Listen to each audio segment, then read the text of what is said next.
Bienvenidos a un nuevo espacio de entrevista. Hoy estará con nosotros Siboney Pérez, quien es magíster en psicología, miembro de la Federación Venezolana de Psicólogos. Además es especialista en psiconeuroinmunología, además de miembro de Psicólogos Sin Fronteras. Bienvenida Siboney Pérez a los espacios de entrevista. Desde Caracas, Venezuela, te acompaña Danilo Márquez. Muy buenos días, Danilo. Encantada de estar compartiendo aquí contigo y con las personas que van a escuchar este programa. Para mí siempre es un placer poder estar con ustedes y hablar de temas que puedan resultar interesantes e importantes en la actualidad. Así que muchas gracias por la invitación. Hoy conversaremos un tema que se ha puesto algo de moda en algunos noticieros para infortunio de muchos, que es el suicidio. Aprovechando un trabajo que está haciendo nuestra compañera Siboney Pérez acerca del suicidio, quisimos volver a traerla con nosotros para que ella nos explique y nos comente con esta premisa: ¿se puede prevenir el suicidio? Bienvenida Siboney Pérez. Quisiera comentar o iniciar esta conversa con nuestra psicóloga Siboney sobre estos primeros indicios o razones por las cuales pudiéramos asumir que alguna persona estaría en riesgo de cometer un acto suicida. Felicito a motivarte por ver este tema al cual hay que visibilizar y difundir lo más que se pueda, porque ciertamente sí, en muchísimos casos se puede prevenir el suicidio. Sin embargo, me gustaría aclarar algunas cosas primeramente antes de profundizar en el tema, Danilo, y es una diferencia entre lo que es el acto suicida en sí, que es esa persona que comete el suicidio y acaba con su vida por distintas razones que las vamos a ir conociendo.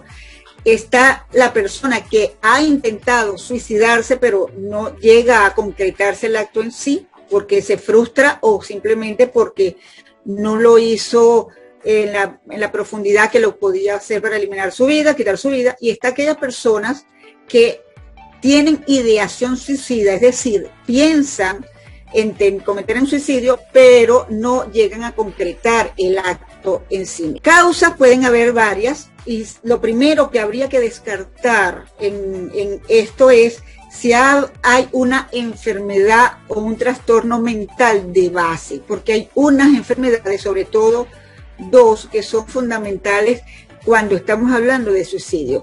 Uno de ellos es la depresión, y que es una de las causas más comunes para cometer suicidio. Es decir, que la persona tiene el trastorno mental de depresión, y sobre todo cuando hablamos de depresión mayor, pero también cuando hay depresión menor, como la causa más común. ¿Por qué? Porque en estas personas los pensamientos depresivos son muy profundos, son muy intensos, porque están acompañados, están teñidos de una sensación de sufrimiento, de un sentimiento de desesperanza, de que no hay salidas para escapar a ese dolor que están sintiendo, un dolor psicológico, un dolor emocional.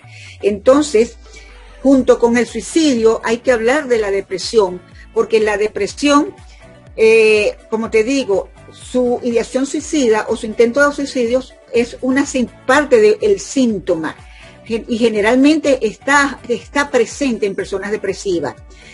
Y por eso es importante hablar de estos temas, porque hay que visibilizarlos sin importar, Danilo, lo incómodo que puedan resultar. Hay que hablar cada vez más de este tema del suicidio, porque los índices están incrementándose tanto en personas de población joven como en personas de tercera edad. Otra cosa que hay que tomar en cuenta como parte de enfermedad o de trastorno mental tiene que ver con la psicosis, porque las enfermedades mentales, como te digo, son un caldo de cultivo para que las personas puedan cometer suicidio. Y en el caso, por ejemplo, de la psicosis, puede incluso haber deterioro cognitivo. Por ejemplo, la esquizofrenia, que es un tipo de psicosis, muy a menudo está asociado con esta tendencia suicida. ¿Por qué? Porque puede haber voces internas que le están ordenando a las personas que se autolesionen, que acaben con su vida, y muchas veces la manera para acabar con este dolor, con estos sufrimientos y con esas voces que pueden estarlo atormentando, justamente es quitándose la vida.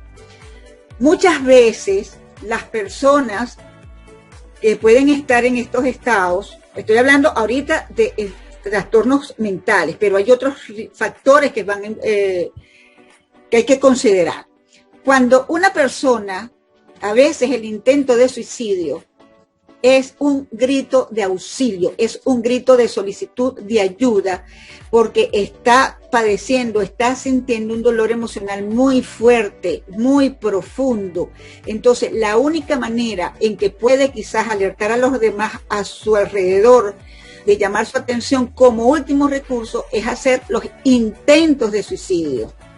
Y entonces, muchas veces las personas justamente seleccionan algunos métodos que posiblemente creen que no les va a hacer daño, pero sí puede hacerles mucho daño. Y piensan que quitándose la vida, piensan erróneamente que quitándose la vida va a ser una solución para sus problemas y para su familia. Sin embargo, aquí yo tengo que hacer la acotación que muchas veces es peor, como dice el remedio, que la enfermedad. ¿Por qué? Porque quitarse la vida no le está solucionando a la familia nada, al contrario, le deja muchos problemas, porque le deja problemas desde el punto de vista de los sentimientos de culpa, de los sentimientos de responsabilidad, les deja esa carga dolorosa, afectiva, fuerte, porque no logran explicarse cómo que una persona decide acabar con su vida. Porque no es por una enfermedad, no es por un accidente, sino es que la persona ha tomado una decisión de quitarse su vida. Entonces, eso para la familia, para sus seres queridos, muchas veces los deja en un tormento de muchos años. Así que erróneamente es pensar que por quitarse la vida están solucionándose los problemas. Otra cosa que hay que considerar en materia de factores que pueden hacernos pensar que hay algo de alrededor del tema del suicidio, es los accidentes, esos accidentes o el suicidio accidental que se ve muchamente en los adolescentes, es decir, en tomar conductas de riesgo para quitarse también la vida. Entonces, a veces eso es también como un llamado de atención, porque puede estar vinculada a esa conducta, a consumo de sus adicciones. Entonces también ese es un problema o un factor a considerar, las adicciones.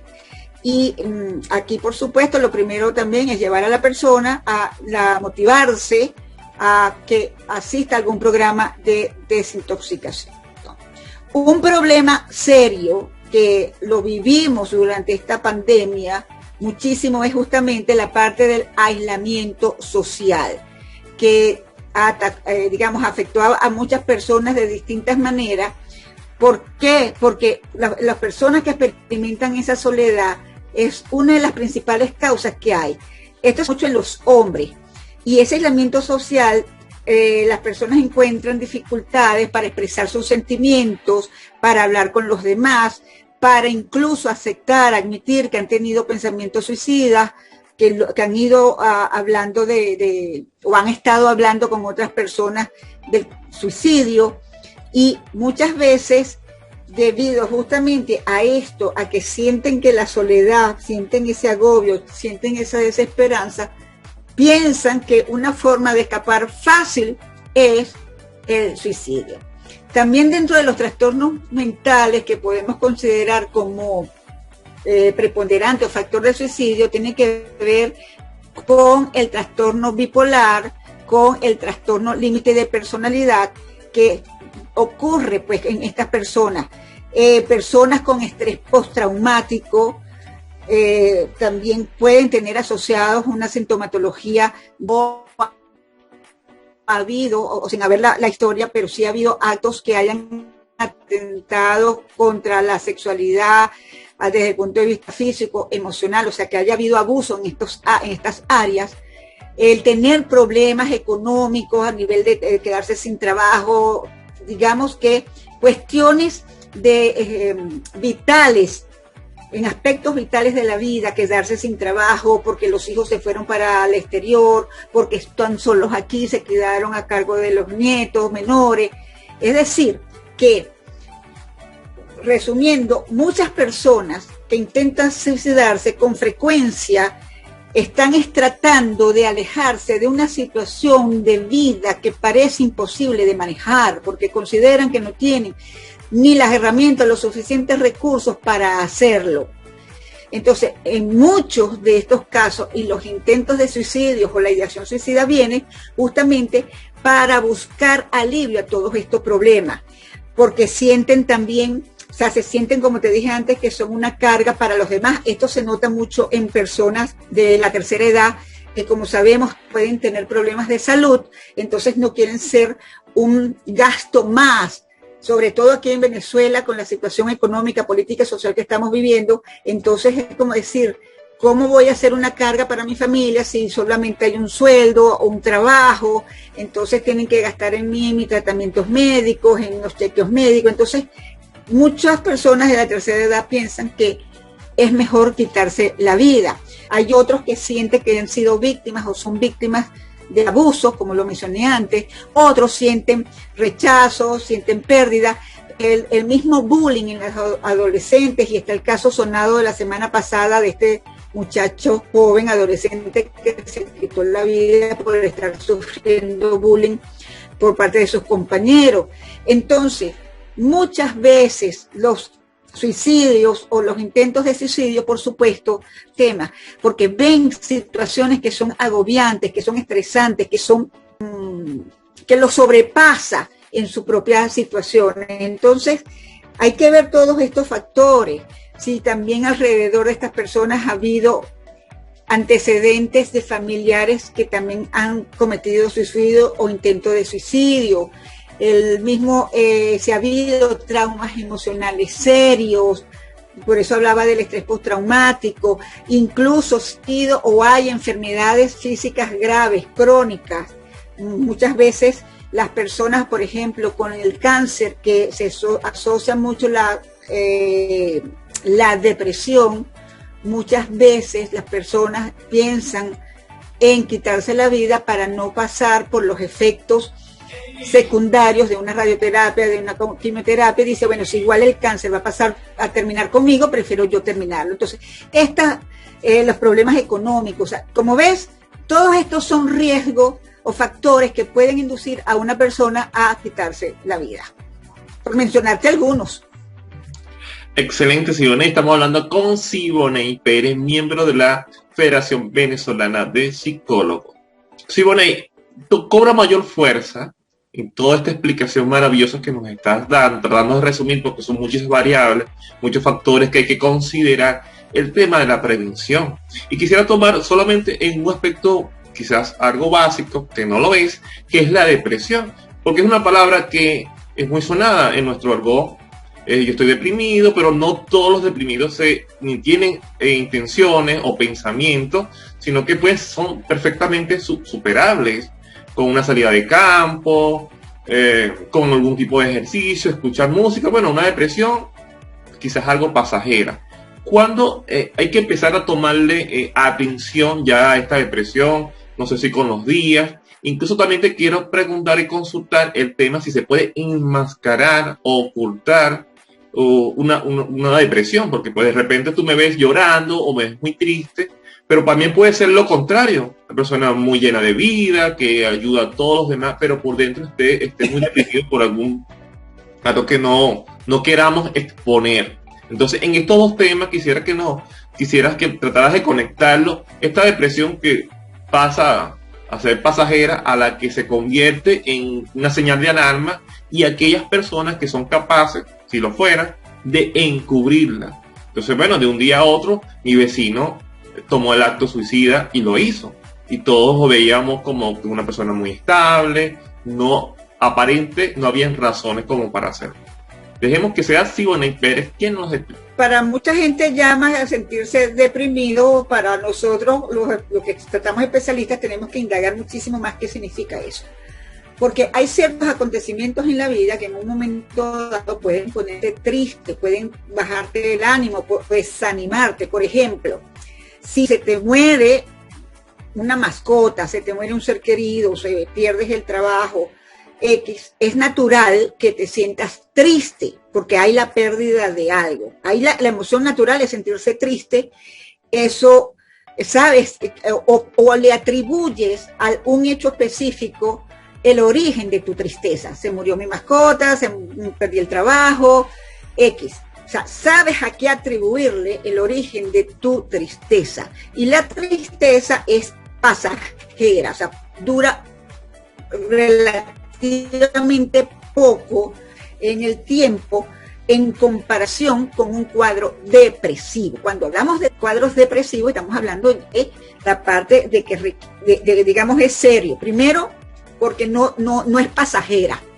Dos, el estado que más predomina, además de la tristeza, que es un síntoma de la depresión, bien viene lo que se conoce como una distimia, un carácter distímico, un estado de ánimo muy bajo, donde se ha perdido el interés por todo, por lo que antes incluso podía llamar la atención, se pierde el interés, la persona se puede hasta descuidar en su aseo personal, en sus hábitos de higiene, se descuida en su alimentación, no tiene ánimo para nada, y esto dura, esta es una duración que hay que fijar que si dura de 3 semanas en adelante, porque ya cuando estamos hablando de ese tiempo, de ese margen de tiempo, no estamos hablando de una tristeza pasajera. O sea, no estamos hablando de algo, sino que algo que a lo que se le atribuye la causa. En depresión generalmente no se sabe a ciencia cierta, la persona no se lo adjudica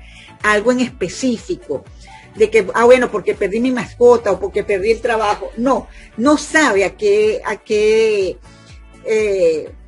adjudicárselo, porque impera también este sentimiento de anedonia, esta afectividad anedónica, que es como que, wow, no tengo ganas de nada, todo le cuesta, su tiempo psicológico es un tiempo muy lento, se le dificulta movilizarse, te digo, hasta para las tareas más rutinarias. Entonces, ahí, cuando vemos estos síntomas, por supuesto, habla de suicidio, habla de muerte, no quiero estar ya en la vida, ya no vale la pena vivir. Entonces, el pensamiento, su parte emocional, su parte conductual, está apuntando a que ya hay una depresión instalada. Y eso requiere de la atención de especialistas, porque fundamentalmente va a requerir de asistencia médica por la parte farmacológica y la parte de apoyo psicoterapéutico. Generalmente, cuando estamos tristes, salimos nosotros mismos de esa tristeza, no necesitamos buscar ayuda, porque al pasar el tiempo se reencausa la vida, se reencaminan las cosas, pero con la depresión no, con la depresión a las personas le cuesta salir de allí solo, de allí la importancia de buscar la ayuda. Que si hay un enmascaramiento, sí, claro que lo puede haber, son esas personas, y recordemos el caso del actor famoso Robin Williams, el cómico, que era cómico, se la pasaba riendo, mostraba una cara distinta, pero resulta que estaba escondiendo una depresión. También el caso de que tenía un programa que viajaba con la cocina, el programa de cocina, que se veía muy feliz, se veía muy alegre, y por debajo, digamos, ese iceberg que no se ve, esa parte del iceberg que no se ve, que oculta una depresión, sí se puede enmascarar. De allí la importancia de estar atento a algunos signos, algunas cosas que la persona puede estar haciendo que llaman la atención y que nosotros tenemos que evaluar como factores que apuntan a una depresión, Danilo. Entonces sí se puede enmascarar. Sí, bueno, en el caso de los adolescentes, niños y adolescentes, también se puede dar el suicidio. Ya vemos, como nos comentaste, una escena muy famosa en estas próximas semanas que pasaron. Drake, un niño estadounidense, incluso hay otro por bullying, que por allí estaba también pendiente. También los jóvenes pareciera que no tienen los mismos problemas de los adultos, quizás los económicos, porque quizás tienen la manutención de los padres, y todos estos factores quizás salgan de juego. Hay otros factores que hay que tomar en cuenta, por ejemplo, el caso del bullying y otras situaciones. ¿Qué elemento como padres, cuidadores y docentes, todas aquellas personas que tienen responsabilidad de atender a niños y a jóvenes, tenemos que tener allí como ojo visor y estar más presentes con ellos? Mira, ciertamente los padres o cuidadores o sus representantes tienen que estar ojo avisor, alerta en estos, bueno, siempre, pero ahora más con lo que está pasando con los adolescentes, porque lastimosamente la parte de las redes sociales se han convertido, no solamente para los adolescentes, sino para adultos también, se han convertido como en una especie de un paredón de ajusticiamiento social, ¿no? Entonces, ¿qué tienen que estar pendientes los padres? Uno, las redes sociales, porque también ha habido unos retos que vimos en el pasado, retos que se ponen y que las personas que no pueden cumplir con esos retos terminan suicidando. En este caso los jóvenes, que son más vulnerables, mucho más frágiles que los adultos en ese sentido. Entonces, hay que estar pendiente de las redes sociales, hay que estar pendiente también de cambios de comportamiento del adolescente, si tiende a aislarse, al ensimismamiento, a cambios también de comportamientos o cosas que antes no hacía y ahora las está haciendo. Estar pendiente de su núcleo de amigos más cercanos, quiénes son, cómo son, dónde están, ir a su colegio, a su liceo, averiguar cómo está no solamente desde el punto de vista de desempeño académico, sino cómo está desde el punto de vista de las relaciones vinculares con sus amigos, con el maestro, con el profesor. O sea, interesarse también por la vida del adolescente. Fíjate, te voy a relatar algo que el viernes yo estuve en un colegio justamente hablando con niños de 6º grado y niños de 1er grado, adolescentes y preadolescentes. Y yo les preguntaba qué hablaban, si ellos hablaban con sus papás de sus cosas, porque justamente estamos haciendo unos talleres de prevención en varias cosas. Y que si ellos hablaban con sus padres, con sus cuidadores. La mayoría me dice que no con los dos papás, sino con uno, a veces con el papá, a veces con la mamá, y varias manos levantadas de que con ninguno, que las cosas las hablaban eran con sus amigos. Ciertamente en la etapa de adolescencia, los pares, los amigos, se convierten en principales, son algo importante para el adolescente, más que con los padres, porque notan más el distanciamiento que pueda haber, o temen contarle a sus padres, porque les pregunté por qué no lo hablaban, y me dicen porque me van a regañar, porque no me van a creer, porque no confían en mí. Entonces, si los papás, que son los llamados a orientar, a canalizar los estados también de ánimo, de ayudarlos a que tengan habilidades emocionales, habilidades sociales, no se acercan al hijo, ¿cómo pretenden que el hijo les cuente las cosas? Y si están distantes, por las razones que sea distantes desde el punto de vista emocional, ¿cómo van a darse cuenta de las alarmas que el joven pueda estar dando o de esas señales que pueda estar emitiendo, esas lucecitas rojas de que hay que tener en cuenta? Entonces, además de estar pendiente de las redes sociales, de quiénes son sus círculos de amistades, también el adulto, porque el adulto es el que tiene que buscar el acercamiento con el adolescente. Recordar que el adolescente está y el preadolescente está en una etapa donde primero de muchísimos cambios y de cambios muy rápidos. Y es una etapa de transición en donde ni es adulto ni es niño. Entonces el adolescente está buscando su propio lugar, su propio espacio, pero se siente incomprendido porque ya no es el niño, pero se le exige como adulto, pero entonces si se quiere pedir como adulto, entonces no te comportes como adulto porque tú todavía eres un adolescente. Entonces está en esa etapa, además de muchos cambios por la parte, desde el punto de vista de la explosión hormonal que hay en la etapa de adolescencia, empiezan a entrar en juego la sexualidad, el llamar la atención del opuesto, en fin. Y vienen una serie de dudas en el adolescente, dudas de todo tipo, dudas existenciales, dudas personales, dudas incluso hasta con su propia sexualidad, porque no sabe cómo comportarse con su propia sexualidad. Entonces, ver esas señales de qué está haciendo el niño, si se aísla mucho, si juega mucho, si no conversa, si prefiere estar más en internet, en los videojuegos, que en la parte personal, de compartir, si se aísla mucho, ¿qué hace? ¿Qué ve en internet? Y sobre todo estar pendiente. Yo tengo el caso, y tuve el caso de un adolescente de 13 años que intentó suicidarse tomándose unas pastillas. ¿Y por qué lo hizo? ¿O por qué quiso hacerlo? Porque su abuelo había muerto recientemente, su abuelo era su figura importante para él, la mamá y el papá no estaban muy pendientes de él, entonces cuando su abuelo muere, él dice, yo quiero irme con mi abuelo porque era el único que me entendía. Entonces son cosas que hay que estar pendientes con los niños y con los adolescentes, porque ellos también sufren de depresión. De hecho, hay la depresión infantil, hay la depresión en los adultos, en los adolescentes. Entonces, todas estas señales hay que tomarlas en cuenta.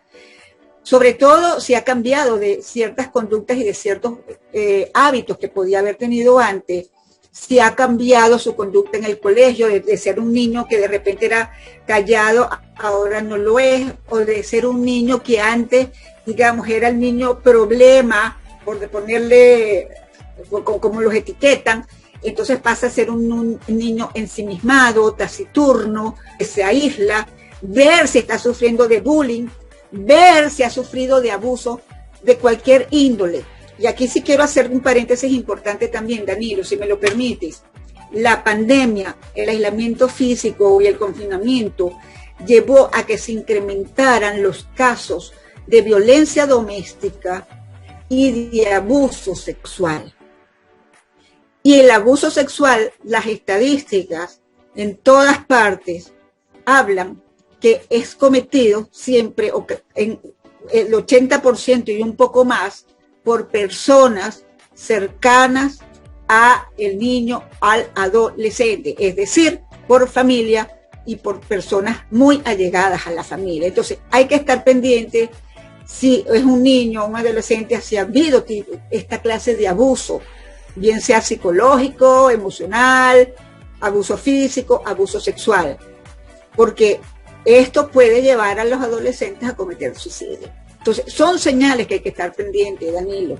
Y el adulto acercarse al adolescente, buscar esa cercanía, esa comunicación. Comunicarse no es solamente preguntarle cómo estás y cómo te va, tiene que haber una comunicación íntima con él, de que el niño siente y el adolescente sienta que hay un refugio en sus padres y que por más que el adulto pueda poner normas, límites, lineamientos, porque tiene que hacerlo para que este adolescente, este niño pueda vivir en sociedad, pues también es acercarlo afectivamente. Estoy aquí para escucharte, estoy aquí por si tienes un problema, estoy aquí por si quieres contarme algo, estoy aquí presente para ayudarte. ¿Cuántos adultos pueden decirle eso a sus hijos?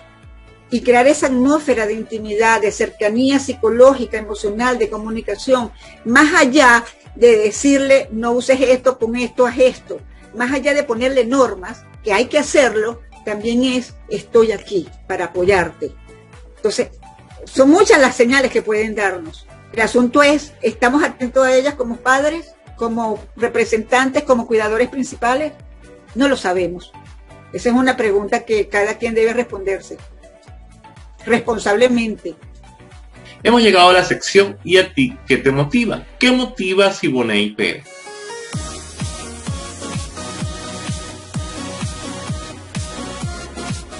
La vida me motiva, aún con sus días nublados, con sus días grises, es lo que me motiva, porque estar vivo es un milagro, y lo digo desde el punto de vista de la psiconeuroinmunología. La máquina perfecta que somos con nosotros, vale la pena vivirla, con sus altas, con sus bajas, pero vale la pena vivir, ahora en los días más oscuros.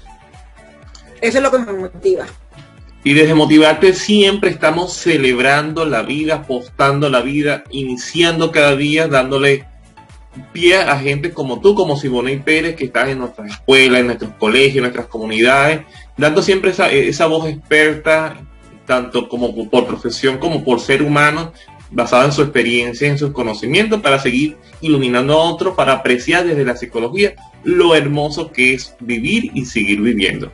Muchísimas gracias, Siboney, por regalarnos esta nueva oportunidad, que no hay ninguna pérdida en cada uno de tus acertados intervenciones y opiniones acerca del suicidio, un tema que, como nos dijiste al principio, incomoda tratarlo, pero es un tema que no podemos dejar de pasar bajo de la mesa.